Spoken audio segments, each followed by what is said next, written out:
አመሰግናለሁ። የተከበሩ አፈ ጉባኤ፣ በጥቂት ኢኮኖሚያዊ ጉዳዮች ላይ ለተነሱ ጥያቄዎች መጠነኛ ማብራሪያ አድርጌ በጋራ ችግኝ ተክለን ተስፋን ተክለን እንለያያለን ማለት ነው። ኢኮኖሚ በሚመለከት ቀደም ብዬ እንዳነሳሁት ዓለም በፈጣን ለውጥ በብዙ ከፍታ በብዙ ዝቅታ እየዋዠቀች ባለችበት በዚህ ዘመን ከፍተኛ ሀብት ይንቀሳቀሳል። ሰምተን የማናውቀው የሀብት ቁጥር ልክ ይነገራል። ከፍተኛ ፈጠራም የተገኘበት ዘመን ነው። ብዙ ፈጠራዎች ዓለም ላይ ይሰማሉ። ያም ሆኖ ዋና ዋና ግጭቶች ትላልቅ ሀገራት የኢንቮልቭ የሚያደርጉባቸው ግጭቶች በዓለም ላይ ባለፉት 4-5 ዓመታት ሲካሄዱ መቆየታቸው የዓለም እድገት መጠነኛ ስብራት ገጥሞታል፣ ዝቅታ ገጥሞታል። የዓለም የንግድ ስርዓት በመጠኑ ታውቋል። የውጭ ኢንቨስትመንት ቀጥተኛ ኢንቨስትመንት እንዲሁ ቀንሷል። ኢንቨስትመንት ላይ፣ ንግድ ላይ፣ እድገት ላይ የራሱ የሆነ አሉታዊ ተጽዕኖ አሳድሯል። የነዳጅ ዋጋ በመጨመሩ፣ የማዳበሪያ ዋጋ በመጨመሩ፣ የሎጂስቲክስ ዋጋ በመጨመሩ ኢንፍሌሽኖች አንድ አካባቢ ተፈጥረው ብዙ ሀገራት ተዛምተዋል። እኛም ጋር ኢምፖርትድ ኢንፍሌሽን የራሱ የሆነ ጫና አምጥቷል። ምክንያቱም በእኛ ገቢ ምርቶች ላይ የዋጋ ጭማሪ ማሳደሩ ያ ተያያዥ ችግሮች አስከትሏል። ነገር ግን ቀደም ሲል በአንዳንዶቻችሁ እንደተነሳው ባለፉት ጥቂት ዓመታት ኢትዮጵያ ያካሄደችው የኢኮኖሚክ ሪፎርም እንደ ፓርቲ እንደ መንግስት ሳይሆን አንድ ሀገሩን እንደሚወድ ዜጋ ከምንም ባያዝ ውጪ በዝርዝር ለማየት የሞከራችሁ እንደሆነ በርካታ ሪፎርሞች በሴክተር ደረጃ የተካሄዱ ቢሆንም ኢኮኖሚክ ሪፎርሙ ግን ኢትዮጵያ ሬዚሊየንት ሆና እንድትቀጥል የኢትዮጵያ እድገት እንዲረጋገጥ የማክሮ ኢኮኖሚክ ስብራቶቻችን እንዲቃኑ በከፍተኛ ደረጃ አስተዋጽኦ አድርጓል። ማንም ኢኮኖሚስት ከምንም ባያዝ ውጪ በጥሞና ማየት ከቻለ ትልቅ ድፍረት የተሞላበት ከመንግስትነት ባሻገር የሀገር ብልጽግና ለውጥን ታሳቢ ያደረገ ጀንዌን በደንብ የተመራ ሪፎርም ማካሄድ ስለቻል የኢትዮጵያ ኢኮኖሚ ከነበረበት አረንቋና ችግር በመጠኑም ቢሆን ለማገገምና ተስፋ ለማጫር እድል አግኝቷል። ይህን ሪፎርም በጥንቃቄ ማየት፣ ትምህርት መውሰድ አስፈላጊ ይመስለኛል። በሴክተር ደረጃ ብናይ ግብርና አንዱ አንከር ይሁን። ኢኮኖሚያችን ዳይቨርሲፋይድ መሆን አለበት። በአንድ ሴክተር ላይ ተንተርሰን ከምናስበው ልማት ልንደርስ አንችልም ብለን ግብርና ላይ በክላስተር ማሽን ማስፋፋት፣ መሬት ማስፋት፣ ምርጥ ዘር ማስፋት፣ ኢሪጌሽን ግድቦችን ማስፋፋት የሰራነው ስራ በጣም ትልቅ ውጤት አስገኝቷል። ዘንድሮ 29 ሚሊዮን ሄክታር መሬት ኢትዮጵያ አርሳ ወደ 1.3 ቢሊዮን ኩንታል ምርት ሰብስባለች። በሌማት ትሩፋት የጀመርነው ኢኒሼቲቭ በጣም አስደናቂ ውጤት እያስገኘ ይገኛል። ፍሩት ከዚህ ቀደም አስችላችኋለሁ። አቮካዶ በአፍሪካ ሁለተኛው ኤክስፖርተር ሆነን በጣም ከፍተኛ ገቢ አግኝተንበታል። ስንጀምረው አቮካዶ የሚባል ነገር እንኳን ለኤክስፖርት የምታውቁት ነው። አሁን ግን ብር እያመጣ ነው። በግብርና አጠቃላይ አመጣ ነው ከምንለው ለውጥ ውጪ ኤሪያ ስፔሲፊክ ደግሞ ስንወስድ ለብዙ ጊዜ በድርቅ የምናቀው በረሃብ የምናቀው ቦረና ከፍተኛ የስንዴ ማሳ የታየበት፣ በሶማሌ በአፋር ክልል ሰፋፊ እርሻዎች የሚታዩበት፣ እርሻ ላይ አበክረን ብንሰራ ውጤት ማግኘት እንደምንችል የተመሰከረበት በርካታ ግድቦች ለረጅም ጊዜ የቆሙና አዳዲሶች የጨረስንበት በድምሩ የግብርና ሴክተር በዚህ ዓመት 7.7% እድገት እንደሚያመጣ ከሁሉም አመላካቾች መታየት ችሏል። በእርግጥ አጠቃላይ እድገት ተደምሮ የሚታየው መስከረም ቢሆንም የግብርና ሴክተር ብቻ 7.7% እድገት ይጠበቃል። ኢንዱስትሪ ቅድም እንዳነሳሁት ዳይቨርሲፋይ እናርግ ካልናቸው ሴክተሮች አንዱ አንከር ትኩረት ያገኘው ሴክተር ኢንዱስትሪ ነው። አዳዲሶቹን እንተዋቸውና ኢትዮጵያ ውስጥ ከለውጡ በፊት የነበሩ ኢንዱስትሪዎች የማምረት አቅማቸው ከ47% በታች ነበር የነበሩ ብቻ 50% አያመርቱም ነበር። አንዳንዱ ፋይናንስ፣ አንዳንዱ መሬት፣ አንዳንዱ ኢነርጂ ሊሆን ይችላል ምክንያቱ።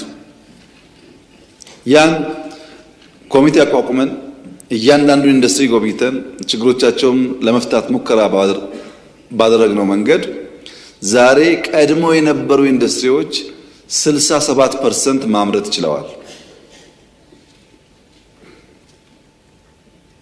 ከ40% ያላነሰ ተሻሽሏል ማለት ነው። ከ47 67 መድረስ በጣም ትልቅ እመርታ ነው። ይህ እያንዳንዱን ፋብሪካ ይነካል። እዛ ውስጥ ስራ ይቀጠራል፣ እዛ ውስጥ ቢዝነስ አለ፣ እዛ ውስጥ ሀብት አለ ማለት ነው።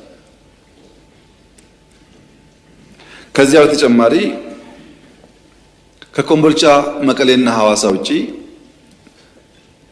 ከ10 ያላነሱ ኢንዱስትሪያል ፓርኮች የገነባን እኛንን ፕራይቬት ሴክተር ፎሬን ኢንቨስተር ያስገባን እኛንን ሐዋሳን ጨምሮ በጣም በጥቂት ኢንቨስተሮች ተይዞ የነበረውን ፓርክ ከ80% በላይ ኢንቨስተር ሲያመጣን እኛንን። ኢንዱስትሪ ሴክተር ላይ ሲግኒፊካንት የሆነ እድገት ነው ያለው። ሲግኒፊካንት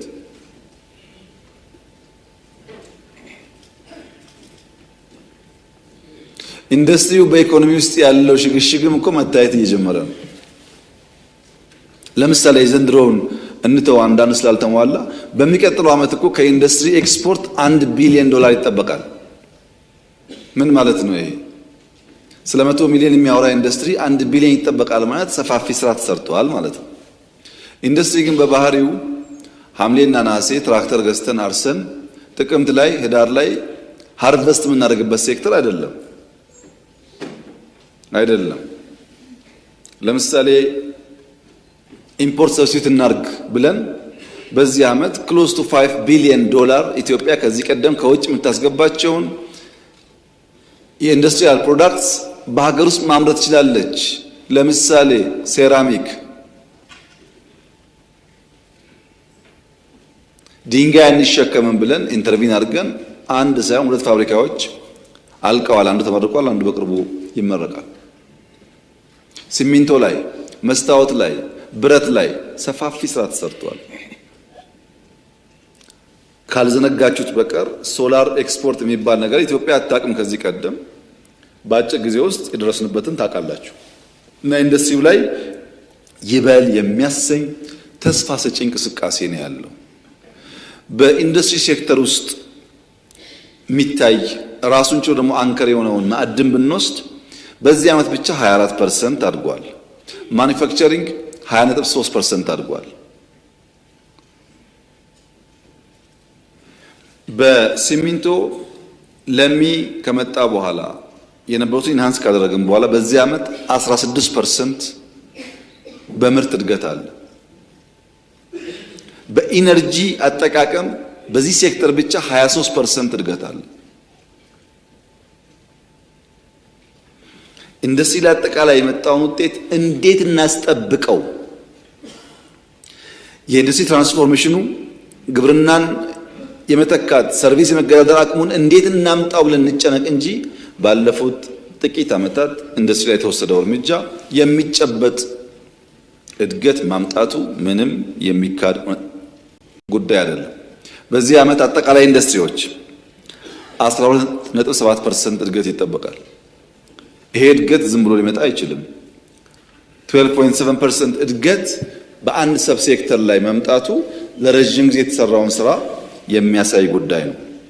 ሰርቪስ የኢትዮጵያ አየር መንገድ ከለውጡ በፊት ከነበረው አቅምና ማጓጓዝ በትንሹ 3 እጥፍ አድጓል።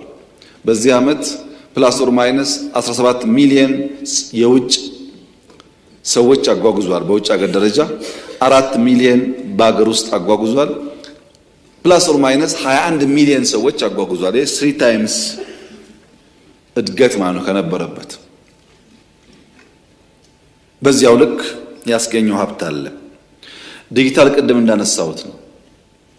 በንግድ፣ በፋይናንስ፣ በትራንስፖርት በተለይ ደግሞ በኩነቶች ኢትዮጵያ ውስጥ ከ200 በላይ ኢንተርናሽናል ሰሚት አዲስ አበባ ተካሂደዋል ሲባል እንዴት ነው የምናየው? በጣም ብዙ 100,000 ሰው እኮ የተስተናገደው። ከተማ ያጨናነቀው እኮ የኛ ጉዳይ ብቻ አይደለም፣ በየጊዜው ኮንፈረንሶች፣ ሰሚቶች ስላሉ ነው። ይሄ ተደማምሮ ሰርቪስ ሴክተሩ 9.8% እድገት እንደሚያመጣ ይጠበቃል።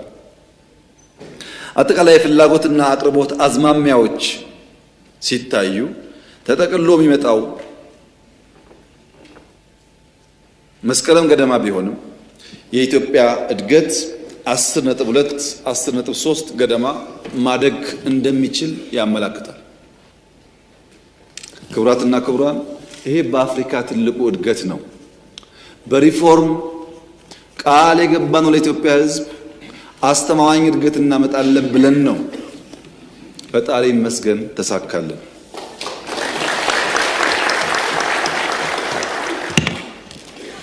ተሳካልን ሲባል ግን ሩጫችን አለቀ ማለት አይደለም።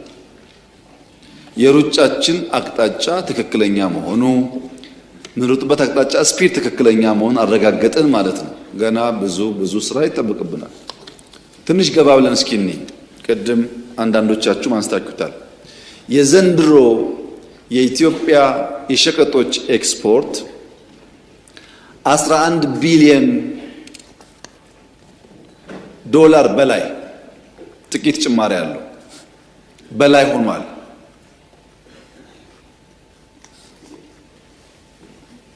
እንደው ዛሬ በተቻለ መጠን ወንድሜን መናገር አልፈልግም፣ ግን የኤክስፖርቱን ያነሱት ጉዳይ ላይ እንደው ለሳቸው እንትን እንዲሆን 11 ቢሊዮን ማለት ክቡር ዶክተር ደሳለኝ በኋላ ዳታ እንዲያዩ ከ1984 እስከ 2000 ዓመተ ምህረት 17 ዓመት ኢትዮጵያን የሚያክል ሀገር ኤክስፖርት ያደረገው 11 ቢሊዮን ነው። የ17 ዓመቱን በአንድ ዓመት ማምጣት እድገት ካልሆነ ታዲያ ምን እድገት ይሆናል? ከ84 እስከ 2000 ያለ የኢትዮጵያ ኤክስፖርት ብትደምሩት 11 ቢሊዮን ዶላር 17 ዓመት ሙሉ ኢትዮጵያ ኤክስፖርት ያደረገችውን ዘንድሮ በአንድ ዓመት አመጣ ነው። ይሄ የግለሰቦች ድል አይደለም፣ የመላ ኢትዮጵያውያን ድል ነው። ትልቅ ድል ነው። የኢትዮጵያ አቅም ይሄ ነው ወይ? አይደለም። በብዙ እጥፍ ማደግ አለበት። ከነበርንበት አንጻር ግን ሊናቅ በፍጹም አይቻልም። እሱ ቀርቶ እኔ እንኳን በዚህ ዓመት ለእናንተ ባቀረብኩት እቅድ ላይ ካቢኔት የተወያየበት እቅድ ላይ 9.8 ብንደርስ ነው ያልነው። ከእቅዳችን እንኳን በእጅጉ የላቀ አፈጻጸም ነው ያለው። 17 ዓመት ኢትዮጵያ ኤክስፖርት ያደረገችውን በአንድ ዓመት ማምጣት መቻላችን ትልቅ ነገር ነው። ግን በሚቀጥለው ዓመት ከዛ ማደግ አለበት። በሚቀጥለው እያለ መስፋት ይኖርበታል። ሰርቪስ 9.5 ቢሊዮን ዶላር አግኝተናል። በፎሪን ዳይሬክት ኢንቨስትመንት ፕላስ ኦር ማይነስ 4 ቢሊዮን ዶላር ገደማ አግኝተናል። ቃል የተገባውን ትቼ ሬሚታንስ 7.9 ቢሊዮን ለ8 ትንሽ የቀረው አግኝተናል። ሌሎች እርዳታ ብድር ጨምሮ 5 ቢሊዮን ዶላር ገደማ አግኝተናል። በድምሩ በዚህ ዓመት ፕላስ ኦር ማይነስ 38 ቢሊዮን ዶላር ገደማ ነው የውጭ ካፒታል ወደ ሀገር ውስጥ የፈሰሰው። በእነዚህ ውስጥ ኤክስፖርት በድምሩ 11 ቢሊዮን ነው። የብዙ ዓመታትን ድምር ውጤት ነው ከምንል አንድ ባንድ እንየው። በጥቂት ኤግዛምፕል ለምሳሌ ቡና እንውሰድ። ኢትዮጵያ የኮፊ አረቢካ መገኛ ናት። ኢትዮጵያ በየትኛውም ዘመን ቡና ኤክስፖርት አድርግ ነበር። እግረ መንገዱን ግሪን ሌጋሲም ጥቅሙ እንዲገባችሁ ብዬ ኢትዮጵያ ለ17 ዓመት ለአንድ አይደለም ለ17 ዓመት ቡና ወደ ውጭ ሀገር ልካ ያገኘችው የዶላር መጠን 3.3 ቢሊዮን ዶላር ነው። 17 ዓመት ዘንድሮስ 3.1 ቢሊዮን በዓመት አግኝታለች። ቡና ነው ያልኩት። ካልተከልን፣ ካልተንከባከብን፣ ካልለቀምን፣ ካላጠብን፣ ካላሸግን፣ ካላጓጓዝን ይሄ ውጤት ሊመጣ አይችልም። በነገራችን ላይ የቡና ኮንሰምፕሽን በሀገር ውስጥ የዛሬ 10 ዓመትና ዛሬ ሁላችሁም እንደምታውቁ በጣም ጨምሯል። ሰዎች እየበዙ ነው። የቡና ፍላጎት እያደገ መጥቷል። የሀገር ውስጥ ፍላጎት መልሰን 3 ቢሊዮን ዶላር በነገራችን ላይ ቡና አምራች ከሚባሉ ሀገራት አሁን ከብራዚል ኮሎምቢያ ቀጥሎ ሶስተኛው ትልቁ ኤክስፖርት የኛ ነው። 3.1 ቢሊዮን ዶላር ኤክስፖርት አድርገናል። በአፍሪካ አንደኛ መሆኑ ብቻ ሳይሆን በዓለምም ሶስተኛ ነው።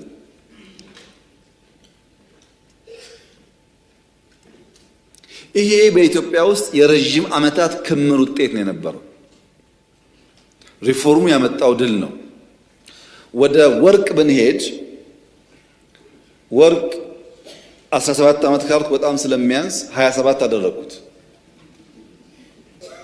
በ27 ዓመት ውስጥ ኢትዮጵያ ወርቅ ከ84 እስከ 2011 ወደ ውጭ ሀገር ኤክስፖርት ያደረገችው 3.7 ቢሊዮን ዶላር 3.7 ቢሊዮን በ27 ዓመት። በአንድ ዓመትስ ኦልሞስት 5.5 ቢሊዮን። ይሄ ትልቅ እድገት ነው። የአንድ ዓመቱ ከ27 ዓመት ሲበልጥ እድገት ካልሆነ ወደፊትም አስፓይር ለማድረግ እንቸገራለን። ቁጥር አይደለም፣ የሚጨበጥ የሚዳሰስ የሚታይ እድገት ነው። ሪዘርቫችንስ ከጥቂት ዓመታት በፊት የነበረው ሪዘርቫችን ከ20 እጥፍ በላይ አድጓል። ብዙ በላይ አድጓል። ከ20 እጥፍ በላይ ሪዘርቭ አድጓል ማለት ኢትዮጵያ ኢንዱር የማድረግ አቅሟ፣ ሬዚሊየንስ አቅሟ ጨምሯል ማለት ነው። በነገራችን ላይ አሁን ያለ ሪዘርቭ ኢትዮጵያ ሀገር ሆና ከተፈጠረች ጀምሮ ከነበራት ከትልቁ ሪዘርቭ ከእጥፍ ይበልጣል። ይሄ ትልቅ አቺቭመንት ነው። እኛ ስንመጣ ይሄ ሀፍ ቢኖር ኖሮ አንቸገርም። ማክሮ ኢኮኖሚክ ኢምባላንስ ተፈጥሮ የነበርንበት ሪፎርም አናደርግም ነበር ማለት ነው። ይሄ የመላ ኢትዮጵያውያን ድል ነው። በዚያ ልክ መታየቱ ጠቃሚ ይሆናል። ገቢስ ገቢ ሪፎርም አካሂደን ዲጂታላይዜሽን ሰርተን ኢንፎርማል ቢዝነሶች በስፋት መጨመር አለባቸው ብለን 43000 ኢንፎርማል ቢዝነስ ገቢ መክፈል ጀምረው የመጣውን ለውጥ ማየት ከፈለጋችሁ በ27 ዓመት ኢትዮጵያ ያስገባችው ገቢ ፕላስ ኦር ማይነስ 1 ትሪሊየን ነበር። ዘንድሮ 1.5 በላይ ጭማሪ ያለው የ27 ዓመቱን ገቢ መብለጥ ብቻ ሳይሆን 150% ነው። ይሄ ገንዘብ ድሮ አልነበረም ወይ ኢትዮጵያ ውስጥ ያላችሁኝ እንደሆነ ከየትም አይመጣም ነበረ።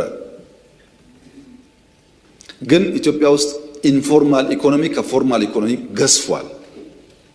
በዚያ ምክንያት በስርዓት ባለው መንገድ ገቢ ማስገባት እምብዛም የተለመደ ተግባር አልነበረም። እግረ መንገድ ለኢትዮጵያ ነጋዴዎች መልእክት ለማስተላለፍ በጣም ብዙ ብርቱ ጥረት የሚያደርጉ ነጋዴዎች እንዳሉ ሆነው በዓለም ላይ ከውጭ በሚገቡ ጉድስ 100% ፕሮፊት ማርጂን መያዝ የተለመደ አይደለም። የኛ ነጋዴዎች አስቡበት። በብዙ ፕሮዳክት 100% ፕሮፊት ማርጂን ይያዛል። ለምሳሌ መኪና፣ ኤሌክትሪክ መኪና 3.5 ሚሊዮን እስከ 4 ሚሊዮን ባለው ውስጥ አንድ አይነት መኪና ይሸጣል። ድርድሩ ሪሲት ትቀበላለህ አትቀበልም፣ በፎርማል ነው ፎርማል አይደለም እየተባለ ማለት ነው። መኪና የምታስገቡት ሰዎች ኢቪ ካር ማስገባታችሁን የምንመርጠው ቢሆንም በምናደርገው ስውር ሱፐርቪዥን ከሚታይ ገበያ ውጪ የሚደራደር መኪና መሸጫ ካለ እንዘጋዋለን። ወደዛ ከምንሄድ ማትረፍ አለባችሁ፣ መጠቀም አለባችሁ። ትክክል ነው። ፕሮፊት ማርጂናችሁ ግን ትክክለኛ ይሁን። በአንድ ጊዜ ብቻችሁን ለማደግ የሚደረግ ጥረት በጥቅል ጎጂ እንጂ ጠቃሚ አይደለም። ሰስቴን የሚያደርግ ቢዝነስ ነው መፈጠር ያለበት። ይሄን ነጋዴዎች ከግምት ብታስገቡት ጥሩ ይሆናል። አሁን በቂ ገቢ ሰበሰብን ነው አይደለም። የኢትዮጵያ ኢንፎርማል ኢኮኖሚ ግዙፍ ነው። የኢትዮጵያ ኢኮኖሚ ትልቅ ነው። ባይዘወይ እኛን አይደለም ሰፈሩን ተሸክሟል። ሰፈሩ ያለው በዚህ ሀገር ኢኮኖሚ ነው፣ በኮንትሮባንድና በኢንፎርማል። እሱን መስመር ማስያዝ ያስፈልጋል። የሁላችን የጋራ ጥረት መሆንም አለበት። የወጪ ጉድለትን በሚመለከት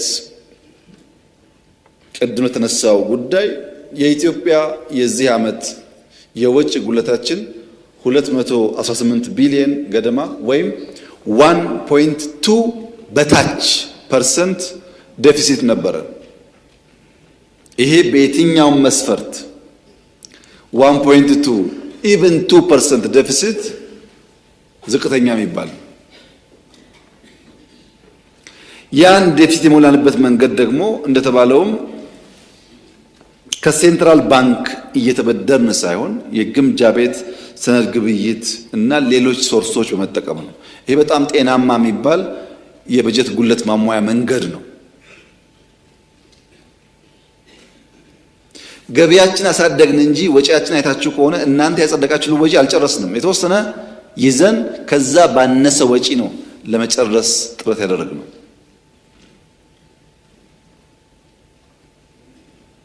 እና የግምጃ ቤት ሰነድ ግብይቱ በጣም ጠቃሚ መሆን ብቻ ሳይሆን አስፈላጊ የበጀት ማሟያ ጤናማ መንገድ ነው። በነገራችን ላይ ለመጀመሪያ ጊዜ አምና እና ዘንድሮ 2 ዓመት የኢትዮጵያ ገንዘብ ሚኒስቴር ከናሽናል ባንክ ከሴንትራል ባንክ ብድር ሳይበደር ዓመቱን ጨረሰ። ለመጀመሪያ ጊዜ 2 ዓመት። ጤናማነቱን ማሳያ ይሄ ነው። ይሄ ደግሞ የዓለም በዚህ ሴክተር ያለ ሁሉ በሁሉ ጉዳይ ባይስማማም በእነዚህ ጉዳዮች በአንድ ድምፅ እያደነቀ እያመሰገነ ያለበት ሁኔታ ስላለ ሌሎቻችንም ትኪቱ እንደተጠበቀ ሆኖ ግን እንደዚህ አይነትን ጠንካራ ጎኖች ማየት ጠቃሚ ይመስለኛል። ከዕዳ ጋር ተያይዞ ለተነሳው ጥያቄ አይ ቲንክ አንዱ ልንመሰገንበት የሚገባ አንኳር ስራ የኢትዮጵያን ዕዳ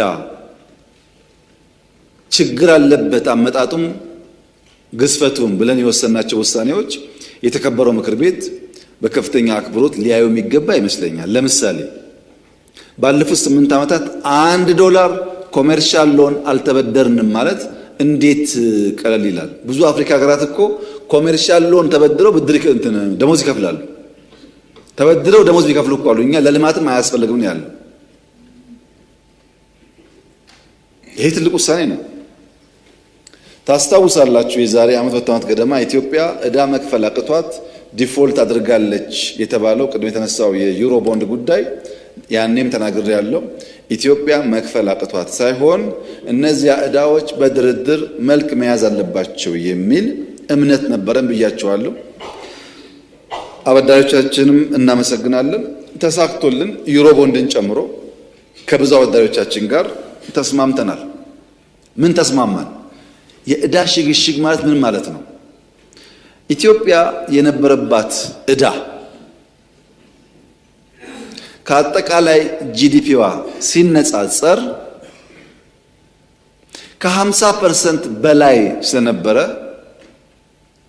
ቀይ ውስጥ ገብታ ተጨማሪ ብድር ብትወስድ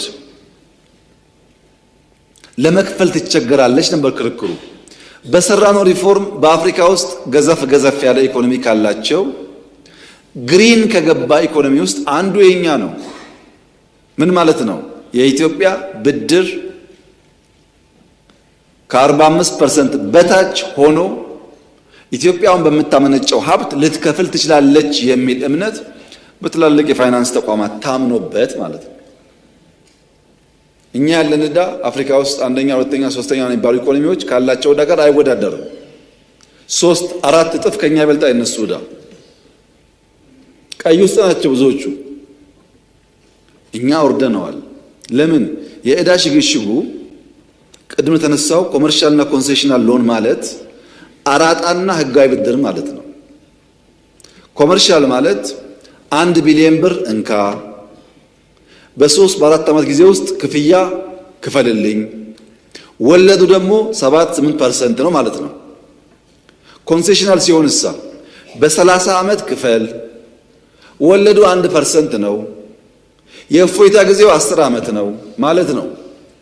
አንድ ሰው ተበድሮ ኢንቨስት አድርጎ ትርፍ ማግኘት እስከሚጀምር ድረስ ዕዳ ክፈል አይባልም። ኮመርሻል ሎ ለመረዳት የኢትዮጵያን ባቡር ተመልከቱ። ከዚህ ጅቡቲ የዘረጋነው ባቡር ስራው በቅጡ አልቆ ለሰራተኞች ደሞዝ ማክፈል ሳይችል አበዳሪዎች ብር አምጡ አሉ። ለነሱ የሚከፈለውን ተውና ስራውን ረን ማድረግ በማንችልበት ሰዓት ኮንሴሽናል ቢሆን ግን እንደዛ አይሆን። 30 ዓመት፣ 20 ዓመት፣ 15 ዓመት ረዘም ያለ ጊዜ ስለሚሰጥ በዚያ ጊዜ ውስጥ ያን ፕሮጀክት ጨርሶ ትርፋማ ሆኖ ዕዳን መክፈል ስለሚቻል ማለት ነው። ይሄ በጣም ትልቅ ድል ያገኘንበት ጉዳይ ነው። ገንዘብ ሚኒስቴሩ እና ገቨርነሩ እንዳሉት ላለፉት 8 ዓመታት $1 ኮመርሻል ሎን አልወሰንም። የሀገር ውስጥ ብድር ሳለ አለ፣ ወደፊትም ይቀጥላል ተጠናክሮ። ምን ችግር አለው? ካለ ብድር መስራት እኮ አለማወቅ ነው። ብድር እኮ አስፈላጊ ነው። አንድ የግል ሴክተር ቢዝነሱን ዲሪስክ ከሚያደርግበት መንገድ አንዱ ብድር ነው። 100 ብር እያለው 100 ብር ወስዶ ኢንቨስት ማድረግና 100 ብር እያለው 70ውን አቆይቶ 30 ከራሱ 70 ከባንክ ወስዶ ኢንቨስት ማድረግ ነውር እኮ አይደለም። ትክክለኛ አፕሮች ነው። አደገኛ የሚሆነው 70ውን የሚከፍልበት ተርም ነው። ብድር አገኘው ብሎ መውሰድ ሳይሆን ለመክፈል የሚያስችል ቁመና መፍጠሩን ማረጋገጥ እና ትላልቆቹ ዋናዎቹ ያን የሚያክል ዕዳ አለባቸው የሚባለው ዕዳ መጥፎ ቢሆን ኖሮ እኮ ከነሱ እንማር ነበር። እኛ እነዛም አንበደረው በዛ ልክ ፕሮጀክት ሰርተን ውጤታማ ሆነን ዕዳችን መክፈል ማረጋገጥ ችግር ስለሆነ ነው። እና የኮንሴሽናል ሎኑም የዕዳውን ጉዳይ የተከበረው ምክር ቤት በደንብ ሊኮራበት የሚገባ ትልቅ ምርታ ተገኝቷል። በግሩፕ 20 ሀገራት ተስማምተን ኮመን ፍሬምወርክ ከተስማማን በኋላ ከብዙ ሀገራት ጋር ባይላተራል ተፈራርመናል። ዩሮ ቦንድም ተፈራርመናል። ይሄ ትልቅ ድል ነው። ገንዘብ ሚኒስትሩን፣ ገቨርነሩን፣ የማክሮ ቲሙን በጣም ከልቤ ማመስገን እፈልጋለሁ። ትልቅ ስራ ስለሆነ የሰሩት። ፋይናንስ በሚመለከት ቁጠባ ተሻሽሏል። ወደ 4.5 ትሪሊየን ደርሷል። ብድር አጠቃላይ ወደ 2.6 ትሪሊየን ደርሷል። የዘንድሮ ብድር ብቻ 1 ትሪሊየን ገደማ ይጠጋል። እንደተባለው 90% በላይ ለፕራይቬት ሴክተር የተሰጠ ነው። ይሄ በጣም ትልቅ መርታ ነው። የተመለሰ ብድርም ስናይ 14% እድገት አለ። የፋይናንስ ሴክተሩ በተለይ የውጭ ምንዛሪ ፖሊሲው ከመጣ በኋላ የትይዩ ገበያ የትይዩ ማርኬት ከ100% ወደ 12% ዝቅ ማለቱ ትልቅ መርታ ነው። ያ አሁንም ስራ ይፈልጋል። ከዚያም በላይ መጠንከር አለበት። ዘንድሮ የሴንትራል ባንክ ወደ $2.7 ቢሊዮን ለገበያ አቅርቧል። ያን ባላንስ ለማድረግ ተጨማሪ እንደዚህ አይነት ገበያዎች እያወጡ የገንዘብ ግብይቱን ማረጋጋት ያስፈልጋል። አጠቃላይ ፋይናንስ ሴክተር ዲጂታላይዜሽኑ ያመጣው ኢምፓክት፣ የገንዘብ እንቅስቃሴ ያመጣው ኢምፓክት ከቢሊዮኖች እና 100 ቢሊዮኖች ትሪሊየንስ የሚያወራ ሴክተር አድርጎታል። ይሄ መጠናከር ያለበት ይሆናል። የስራ ዕድል በሚመለከት በጣም ጥሩ ስኬት ካየንበት ዓመት አንደኛው ይሄ ዓመት ነው። በዚህ ዓመት በሀገር ውስጥ 4.9 ሚሊዮን ሰዎች ስራ አግኝተዋል። የውጭ የስራ ስምሪት ከ600 ሺህ በላይ ሰዎች ስራ አግኝተዋል። ኖርማል ስራ ሳይሆን ስኪልድ እና ሰሚ ስኪል ጨምሮ ማለት ነው፣ ፕሮፌሽናልስ ጨምሮ። በሪሞት ስራ ባልነው በቅርቡ በጀመርነው 40 ሺህ ሰዎች ስራ አግኝተዋል እዚህ ሆነው። በድምሩ ከ5 ሚሊዮን ሰው በላይ ስራ ያስገኘ ኢኮኖሚክ እንቅስቃሴ ነበረን። ከዚህ ውስጥ አንዱ አንኳር ስራ ፈጣሪ መስክ ግብርና ነው። ከ2 ሚሊዮን ሰው በላይ ስራ አስገኝቷል። ሁለተኛው ሰርቪስ ነው። ሰርቪስ ውስጥ ንግዱ፣ ዲጂታላይዜሽኑ፣ ከተማ ውስጥ የሚሰሩ ስራዎች ጨምሮ ወደ 1.8 ሚሊዮን ሰዎች ስራ አግኝተዋል። ሶስተኛው ኢንዱስትሪ ነው። ከ900 ሺህ ሰው በላይ ስራ አስገኝቷል ኢንዱስትሪው። በአጠቃላይ በሀገር ውስጥ ከአምናው ዘንድሮ 13% እድገት፣ የውጩ 27% እድገት አሳይቷል። 5 ሚሊዮን ሰው ስራ ማስያዝ የሚችል ኢኮኖሚ፣ 2 ዲጂት ማደግ የሚችል ኢኮኖሚ ትልቅ ስኬት ነው። ስኬት ግን ምንም ክፍተት የለው ማለት አይደለም። ዳውን ሳይድ ይኖረዋል። እሱን ደግሞ እያዩ በሚቀጥለው ማድረግ አስፈላጊ ይሆናል። የዋጋ መረጋጋትን በሚመለከት የተነሱ ጥያቄዎች ከሞላ ጎደል ገንቢና ጠቃሚ ናቸው። በሁለት መንገድ ማየት ጥሩ ነው። አንደኛው ኢንፍሌሽን፣ አንደኛ ደግሞ የሊቪንግ ኮስት አንዳንዴ ተጨፍልቀው ስለሚታዩ ማለት ነው። ዋጋ ለማረጋጋት ስራ ልንሰራ ይገባናል ብለን እዚህ ፓርላማም አንስተን ሰፊ ስራ ሰርቷል። ለምሳሌ የእሁድ ገበያ ከ2000 በላይ ማድረስ ተችሏል። ምርታማነት በብዙ ሴክተሮች አድገዋል። ድጎማ ተጨምሯል። በሰሞኑ በነበረው ግጭት ነዳጅ በወር 16 ቢሊዮን ብር እንደጉም ነበር። 20 ቢሊዮን ብር ጨምረን በወር 36 ቢሊዮን ብር እንደጉም ነበር። ይህ ትልቅ አቅም ነው። ነዳጅን ብቻ ሌላ ማዳበሪያ ሳይጨምር 30+ ቢሊዮን ብር መደጎም ማለት ቀላል አይደለም በወር። በዚያ ስራ በዚህ ዓመት ለመጀመሪያ ጊዜ ሲንግል ዲጂት የሚባለውን አሳክተን ነበር። ይሄ ግጭት ሲፈጠር ኢምፖርትድ ኢንፍሌሽን በኢነርጂ ሴክተር እና በማዳበሪያ አዛብቶት በተለይ ምግብ ነክ እና ከምግብ ውጭ የሆኑ ቁሳቁሶች ዋጋ ጭማሪ አሳይቷል። ኢምፖርትድ ኢንፍሌሽን ነው። ኢንፍሌሽን ኢትዮጵያ ውስጥ ሊቀር አይችልም። 10% እድገት እያመጣን ኢንፍሌሽንን ዜሮ ማድረግ አንችልም። መጠበቅ የለባችሁ። ጤናማ በሆነ መንገድ ሲንግል ዲጂት ከሆነ ከእድገታችን ጋር የሚሄድ ከሆነ አይቀሬ ነው። ችግሩ ሊቪንግ ኮስት ነው። የሰዎች በገቢያቸው ህይወታቸውን የመደጎም አቅማቸው ውስን መሆን ነው። ለዛ ገቢ በሚመለከት በጣም ብዙ ስራ ይጠበቅብናል። የኢትዮጵያን ሚኒመም ዌጅ በተለይ በግሉ ሴክተር ያለውን መመርመር እና ማስተካከያ ማድረግ ያስፈልጋል። ኢንፎርማል በሆነው ገበያ ውስጥ ከፍተኛ ክፍያ ያለ ቢሆንም ግን የተስተካከለ አይደለም። ህግ ሊበጅለት ይገባል። ለዛም መቆጣጠር ያስፈልጋል። ቅድም እንዳነሳሁት ፕሮፊት ማርጂን ላይ ሰዎች ሊያስቡበት ይገባል። በነገራችን ላይ አንዳንድ የሥራ መስኮች ለትዝብት እንዲሆናችሁ፣ ለምሳሌ አቶ ታገሰ ሻይ ቤት ካላቸው ሄዳችሁ ገበያ እንዴት ነው ብትሏቸው ገበያ የለም፣ ታክስ በዛ፣ ሰራተኛ እንደዚህ ሆነ ይሏቸዋል። በሳምንቱ ግን ሁለተኛ ብራንቼን ከፍቻለሁ እና አመርቅልኝ ይላሉ። ምሳሌ ነው።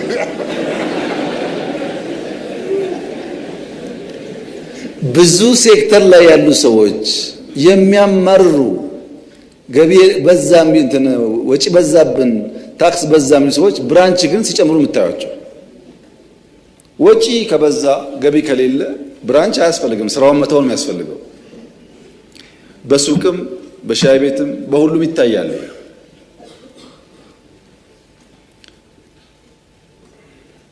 እንፈልገዋለን አንጠላውም፣ ግን እንደው ለአይን እንዲሆናችሁ እዚህ ከተማ ውስጥ የሚነዱ መኪናዎች ተመልከቱ ውስጥ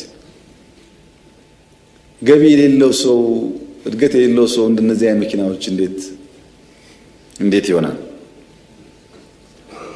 እንደተባለው በደሃውና በሀብታም መካከል ዲፍረንስ እየሰፋ እንዳይሄድ ይሁነኝ ብለን አስበን መስራት ይኖርብናል። ዝቅተኛ ገቢ ያላቸው ሰዎች ይቸገራሉ፣ የፓርላማ አባላትን ጨምሮ ማለት ነው። ይሄን ማሰብ ያስፈልጋል። እየታሰበበት ነው። በስትራቴጂያችን አንኳር ጉዳይ አድርገን አወጥተነዋል። ክቡራቱ ደሳለኝ እንዳሉት እኛም አበክረን እንሰራለን። የእሳቸውም ድጋፍ እንፈልጋለን። የሰዎቻችንን ኑሮ ሁኔታ መሻሻል አለበት። ኢንካም ማደግ አለበት። ከእድገቱ እኩል የሚቋደሱ ሰዎች መኖር አለባቸው። ምንም ጥያቄ የለውም። ይሄ ትክክለኛ ሀሳብ። እዛው ላይ ያላችሁ ግን የገጠር ልጆች ቁጥሩ አነስተኛ ነው። ለፉከራና ጉራ አልበቃም። ግን ገጠር ስትሄዱ ሶላር የሚጠቀሙ ባዮጋዝ የሚጠቀሙ ቲቪ ያላቸው ሞባይል ቻርጀር ያላቸው አባትና እናት ማየት ደግሞ ሀብቱ እዚህ ከተሞች ብቻ ሳይሆን ገጠርም እየገባ እንደሆነ ያሳያል። የገጠር ኮሪደር ስራን ብትወስዱ አምና እኛ እየገነባ እናስመረቅ ነበር። ዘንድሮ አርባ ምንጭ ሄጄ አርሶ አደሮች ብቻቸው ዲዛይን እና አንዳንድ ድጋፍ ተደርጎላቸው የገነቧቸው ቤቶች ሲታይ በጣም ተስፋ ሰጪ ነው። በእርግጥ እዛ ያልኳቸው ጥቂት ነው ይብዛ ነው፣ አሁንም መስፋት አለበት። ግን በብዙ መልኩ ታች ያለው ሰው የእድገት ተቋዳሽ እንዲሆን ሙከራ እየተደረገ ነው ያለው። ብዙ ማሳያዎች አሉኝ፣ ጊዜያችሁ ላለመውሰድ እተወዋለሁ። ተጨማሪ ስራ ያስፈልጋል የተባለው ግን ትክክል ነው። ጥንቃቄ ያስፈልጋል። ተጨማሪ ስራ ያስፈልጋል። እድገታችን ሁሉን አካባቢ መንካት አለበት። ሁሉ ዜጎች የሚጠቀሙበት በየደረጃው ማለት ነው፣ በልፋታቸው ልክ የሚጠቀሙበት መሆን አለበት። ያ ካልሆነ የኛ ውጤት ተመልሶ እኛን ይበላናል። አደገኛ ነገር። ውጤቱን አስተካክሎ መግራት ያስፈልጋል። ተጋግዘን የሚቻለን ሁሉ እናደርጋለን። ያ ጉዳይ አገራቸው ወደ ኋላ እንዳያስቀራት። ቤት በሚመለከት አንዱ ስብራት ብለን ያነሳ ነው የጉባ ብስራት የሚባሉት አንዱ ሃውሲንግ ነው። ጋዝ፣ ማዳበሪያ፣ ኤርፖርት፣ ኒውክሌር ካልነው ውስጥ አንዱ ከ1 ሚሊዮን በላይ ቤት እንገነባለን የሚል ነበር። ታስታውሱ እንደሆነ ባለፈው 7 ዓመታት 1.2 ሚሊዮን ቤት ገንብተናል አክሮስ ዘ ካንትሪ። አሁን ግን አሻሽለን 1.5 ሚሊዮን ቤት አቅደናል። በዚህ 5 ዓመት ውስጥ ቢያንስ 1.5 ሚሊዮን ቤቶች እንገነባለን። በማን? በመንግስት፣ በግል፣ በመንግስትና በግል አጋርነት በተለያየ መንገድ። ያን ለማድረግ እንደተባለው ፖሊሲ ተቀርጿል፣ ጸድቋል በካቢኔ። ቴክኖሎጂ የስሪዲን ጨምሮ በርከት ያሉ ቴክኖሎጂ እያስገባን ነው። የኮንስትራክሽን ግብአት ፋብሪካዎች አብዛኛዎቹ እያለቁ ምርት እየጀመሩ ነው። ሰዎች ስልጠና ወስደው እየተዘጋጁ ነው። በሁሉም ክልሎች በገጠርም በከተማም እንቅስቃሴዎች አሉ። እነሱን አጠናክረን በዚህ 5 ዓመት ቢያንስ 1.5 ሚሊዮን ቤት እንገነባለን። ለዚያም የሞርጌጅ ስርዓት እያበጀን ነው። ሰዎች ቤት መግዛት ካልቻሉ እንዴት መከራየት ይችላሉ? እንዴት ከገበያቸው እየከፈሉ በረጅም ጊዜ ውስጥ የቤት ባለቤት መሆን ይችላሉ የሚለውን ጉዳይ መንግስት እየሰራበት ይገኛል። ተባብረን ማሳካት የሚገባን ጉዳይ ነው። ቤቶች የላይፍ ስታይላችን መቀየራቸው ብቻ ሳይሆን ስራ ይፈጥራሉ፣ ኢኮኖሚ ያነቃቃሉ። በጣም ጠቀሜታ ስላላቸው እንደ ማንኛውም አንኳር ፕሮጀክት ተወስዶ የሚሰራ ይሆናል። ፕሮጀክቶች በሚመለከት ብዙ ጉዳይ ተነስቷል። አይ ቲንክ ፕሮጀክት በሚመለከት ሙከራዎች ይደረጋሉ። ለምሳሌ በዚህ 2-3 ወር ውስጥ ወደፊትና ወደ ኋላ 7 ኤርፖርቶች ጨርሰናል። ሀገር ውስጥ 7 ኤርፖርቶች ገንብተናል። ለረጅም ጊዜ የቆሙ ግድቦች በርከት ያሉ እነ መገጭ በዚህ ክረምት ይጠናቀቃሉ፣ እነ አርጆ ይጠናቀቃሉ።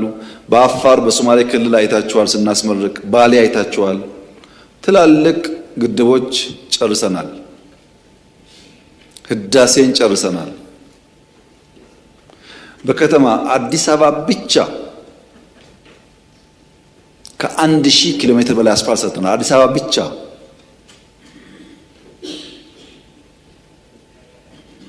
የመንገድ ስራ ፍላጎት ኢትዮጵያ ውስጥ ያለው አሁን ቢያንስ 2 ትሪሊየን ብር ይፈልጋል።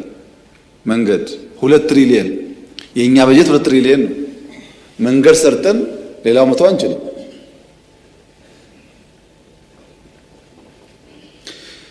በርካታ ፕሮጀክቶች በተሳኩበት ልክ የሚጓተቱ ደግሞ አሉ። አንደኛ ከካሳ ጋር የሚያያዝ የቀበሌ የወረዳ ምናምን አመራሮችና ነጋዴዎች ባላቸው ስብጥር ከፕሮጀክቱ በላይ በካሳ ለመጠቀም በሚደረግ ጥረት፣ የፋይናንስ ሶርስ ሳይታወቅ ዝም ብሎ ፕሮጀክት አናውንስ ማድረግ፣ ብሩ ሳይያዝ አናውንስ ማድረግ። ለምሳሌ በየሄዳችሁበት ክልል እግረ መንገድም ትምህርት እንዲሆን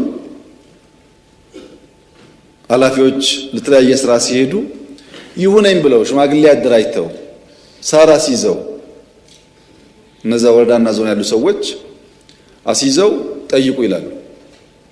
ያ ሰውዬ ልክ ኪሱ አውጥቶ ሰጥቶ እንደሚመጣ ነገር ማለት ነው። መጥፎ ባህል ነው።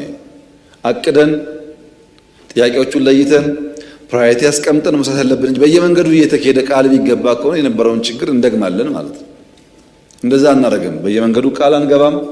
የጀመርነው ለመጨረስ ጥረት እናደርጋለን። በጣም ብዙ ፕሮጀክቶች አሳክተናል። የቀሩን ደግሞ አሉ። እነሱን አዋጭነታቸው እየታየ በቅደም ተከተል መፈጸም አለባቸው። በቤኒሻንጉልም፣ በጋምቤላም፣ በኦሮሚያም፣ በአማራም በጣም በርካታ ስራዎች አመራር ድጋፍ የሚፈልጉ አሉ። ድጋፍ የሚፈልጉትን ባለን አቅም ልክ ውስንነት ስላለ ባለን አቅም ልክ እየደገፍን የጀመርነው የጨረስን ለመሄድ ጥረት ይደረጋል። ግን የፕሮጀክት አፈጻጸም እውነት ለመናገር በኢትዮጵያ ታሪክ ውስጥ በዚህ ዘመን እንዳለው አይነት የስራ ክትትልና አፈጻጸም ያለ አይመስለኝም። አንደኛ ቅድም እንዳነሳሁት በቴክኖሎጂ ሪሞትሊ ፎሎ ስለምናደርግ ብዙ ስራዎች በቅርበት ስራዎች ስለምናይ ስለምንመራ ቁጥጥሩ ትንሽ ጠንከር ያለ ስለሆነ ከፍተኛ መሻሻል ያለ ይመስለኛል። ለምሳሌ ቤኒሻንጉልን ብንወስድ ቢያንስ አሶሳ ላይ እርሶ እንደሚያውቁት አምናና ዘንድሮ አንድ አይደለም። በቂ ነው አይደለም፣ ግን ለውጦች አሉ። በየቦታው የቆሙ ፕሮጀክቶች ለምሳሌ ደባርቅ ጎንደር የሚሄደው መንገድ ብንወስድ ወይ መገጭን ብንወስድ ችግር ነበር። አሁን ለውጦች አሉ። ባሌ ብንሄድ ብዙ ችግሮች ነበሩ፣ ለውጦች አሉ። ብዙ ቢቀሩን ጉዳዮች ደግሞ አሉ። ተባብረን ለመከወን እንሞክራለን። የሚቀጥለው መንግስት ዋነኛ ስራ የሚሆነው እንደዚህ ያሉ አንኳር ጉዳዮች ለይቶ አቅም በፈቀደ መጠን ፍላጎት ሰፊ ስለሆነ ያን መሙላት ስለሚያስቸግር አቅም በፈቀደ መጠን የህዝባችን ኑሮ ከፍ ለማድረግ ጥረት ይደረጋል። የዘንድሮም በጀት በሚመለከት አንደኛ በተቻለ መጠን ወጪ ቆጣቢ መሆን አለበት። ወጪ መቆጠብ አለብን። አደግን 11 21 ምናምን ሲባል በልጽገን የጨረስን መምሰል የለበትም። ገናነን ብዙ ጣጣ አለብን። ሁለተኛ ክልሎች ከፌዴራል መንግስት ዝም ብሎ የሚፈስ ሀብት እንዳለ መጠበቅ ሳይሆን ገቢ ማመንጨት መጀመር አለባቸው። ለምሳሌ አዲስ አበባን ብትወስዱ ከለውጡ በኋላ አዲስ አበባ የነበረበት የገቢ አቅም ልክ ለመናገር ያሳፍራል። በዚህ ዓመት ግን 335 እስከ 40 ቢሊዮን ብር ገቢ አስገብቶ አዲስ አበባ 340 ቢሊዮን ማለት ሪፎርም ሲመጣ የኢትዮጵያ መንግስትም አያስገባም። በሁሉም ክልሎች ገቢ እንዲሻሻል በዚያ ልክ ልማት እንዲመጣ ጥረት መደረግ አለበት። ከዚህ ብቻ መጠበቅ የለበትም። ዲሲፕሊን ያስፈልጋል። አንድ ስራ ትጋት ከሌለ ድካም ከሌለ ዲሲፕሊን ከሌለ አይከናወንም። እያንዳንዱ ሪሶርስ በዚያ ልክ እንዲመራ ማድረግ ያስፈልጋል። የግል ሴክተር በስራ የሚሰማሩ ኩባንያዎች ደግሞ እንደ ነጋዴ ሳይሆን እንደ ሀገር ገንቢ ራሳቸው ማየት አለባቸው። ተገኝቶ ብሎ መዝረፍ ሳይሆን በተቻለ መጠን ጥራት ያለው ነገር ለልጆቻችን የሚሸጋገር ነገር መስራት ላይ ማተኮር አለባቸው። ወደ ክልል የወሰናችሁት ኤስዲጂ በጀት ለታለመለት ዓላማ መዋሉን መቆጣጠር አለብን። ዝም ብሎ ሰጥቶ ዝም አይሰራም። የተሰጠው ሀብት ለዚያ ስራ መዋሉን ማረጋገጥ ያስፈልጋል። የሚቀጥለው ዓመት በጣም ከፍተኛ ስራ የሚጠብቀን ዓመት ነው። እስካሁን ከነበረን ፈተና በላይ እስካሁን ካገኘው ድል በላይ የሚጠበቅበት ዘመን ነው። አሁን ከለፋነው በላይ ለፍተን ውጤት ማምጣት ይጠበቅብናል። ቅድም እንዳነሳሁት መንግስታችን የ25 ዓመት እቅድ አዘጋጅቷል። ግራንድ ስትራቴጂ አዘጋጅቷል። ያን ግራንድ ስትራቴጂ አስፈላጊ በሚባልበት ሰዓት በየደረጃው የምናየው ይሆናል። መቼ ምን እንደምናሳካ ግልጽ ፍላጎት፣ ግልጽ አቅጣጫ አስቀምጠናል። የምንፈልገውን እናውቃለን፣ የምንጓዝበትን መንገድ እናውቃለን። ያን ለመፈጸም የሚያስችል አቅም እና ኮሚትመንት ግን ከሁላችን ይጠበቃል። ከብልጽግና አይደለም፣ ከሁላችን። በሚቀጥለው መንግስት በተቻለ መጠን ሻል ያለ ቁመና፣ ሻል ያለ ብቃት ያላቸው ኢትዮጵያ ማገልገል የሚችሉ የኛም ያልሆኑ ሰዎች ቢሆኑ ተባብረን ተደጋግፈን እየተከራከርን ግን በጋራ እየሰራን ኢትዮጵያን ለማበልጸግ የምንጥር ይመስለኛል። ሌብነት በሚመለከት ሌብነት ጥዩፍ ቆሻሻ ነገር ነው። ግን ሰው እንደሚፎክረው አይደለም ይባላል ስብሰባ ላይ እንጂ ለምሳሌ ኦዲት በአንድ ሰው ላይ የተጣራ ሪፖርት አምጥቶ ውሳኔ መንግስት አልወሰደም ካለ እኔ ኃላፊነት ወስዳለሁ። በጥቅሉ ዝም ብሎ ፓርላማ 50 ብር አጉድሏል፣ የት ጎደለ? ጨረታ ሲወጣ 3 መሆን ነበረበት፣ 2 ፈርመው አይደለም። በተጨባጭ ማስጠየቅ የሚያስችል ጉዳይ ማለት ነው። አንድ ሰው ብዙ አሉባልታዎች አሉ። አሉባልታዎች ሁለት መንገድ አላቸው። አንደኛው ሻል ያለ ሰው ስራ የሚሰራ ሰው ከሆነ ቀላሉ ማጥቂያ መንገድ ስም ማጥፋት ነው የሚዘምቱ ሰዎች አሉ።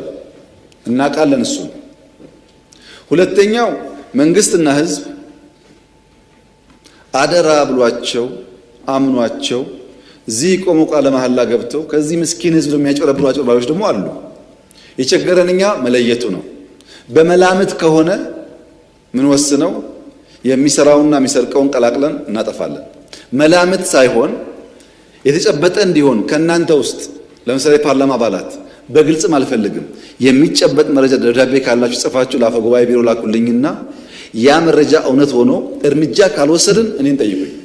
አንድ ሰው ይሄን ሰርቋል፣ ይሄን አርጓል አቃለሁኝ እዚህ ቦታ አስቀምጧል ሀብቱን ብላችሁ ላኩና እርምጃ ካልወሰድን እኛን እንጠይቃለን። በጥቅሉ ግን ሌብነት የሚባል ነገር ብዙ ጠቃሚ አይደለም። የመንግስት በተደጋጋሚ እንደነሳሁት ኢንስቲትዩሽናል ሌብነት ኢትዮጵያ ውስጥ የለም። ቢኖር ኖሮ 1.5 ትሪሊዮን አንሰበስብም ነበር። ግለሰቦች ደግሞ ሌቦች አሉ፣ እውነት ነው። እነሱም ማወቅ ግን ቀላል አይደለም። ሰው ሌባ አማክሮ ጠብቀኛ ነው ሰርቄ ልምጣ ብሎ አይደለም የሚሰርቀው። ያን ማወቅ ማስረጃ ማግኘት በህግም ይሁን በአድሚኒስትሬሽን እርምጃ ለመውሰድ ያግዛል። ሌብነት ክፉ ነገር መሆኑን አምነን እያንዳንዱ ራሱ ላይ ፋይት ያድርግ መጀመሪያ፣ አልፎ ደግሞ ሲሄድ በህግ ለመጠየቅ የሚያስችል ማስረጃ መረጃ መያዝ ጠቃሚ ይሆናል። በዚህ አፕሮች ብንሄድ የቀረበው በጀት የተሻለ ውጤት እንዲያመጣ መትጋት የምንችል ይመስለኛል። በድጋሚ ባለፉት 5 ዓመታት የብልጽግና አባላትም ሆናችሁ ከብልጽግና አባል ውጭም ሆናችሁ በዚህ በተከበረው ምክር ቤት ሀገራችሁን ያገለገላችሁ ጀግኖች ኢትዮጵያም መንግስታችንም አብዝቶ ያመሰግናችኋል።